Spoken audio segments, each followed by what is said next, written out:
Armstrong கொலை வழக்கை சிபிஐக்கு மாற்ற கோரிய மனுவை தற்போது விசாரிக்க முடியாது என்று சென்னை உயர்நீதிமன்றம் தெரிவித்துள்ளது.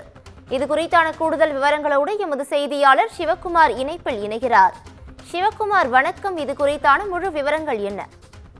பகுஜன் சமாஜ் கட்சியோட தமிழக தலைவராக இருந்த ஆம்ஸ்ட்ராங் அப்படிங்கிறவர் கடந்த 2024ஆம் ஆண்டு ஜூலை மாதம் 5ஆம் தேதி கொலை செய்யப்பட்டாரு.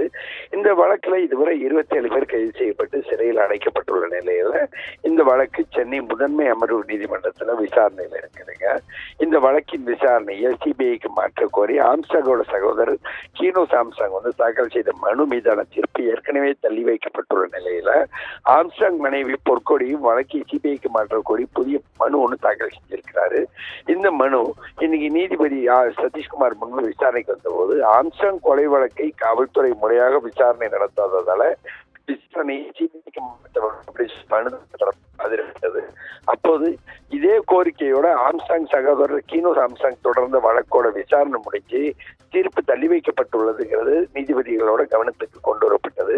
இதனை அடுத்து கீனோஸ் ஆம்ஸ்ட்ராங்கோட வழக்கில் தீர்ப்பு வரும் வரை இந்த மனுவை விசாரிக்க முடியாதுன்னு தெரிவித்த நீதிபதி கீனோஸ் ஆம்ஸ்ட்ராங் வழக்கின் தீர்ப்பு வந்த பிறகு இந்த மனு விசாரணைக்கு உகந்ததா என்பது குறித்தும் விசாரித்து முடிவெடுக்கப்படும் தெரிவித்து வழக்கை வரக்கூடிய செப்டம்பர் 25ஆம் தேதிக்கு தள்ளி வச்சிருக்கிறாங்க. பவி,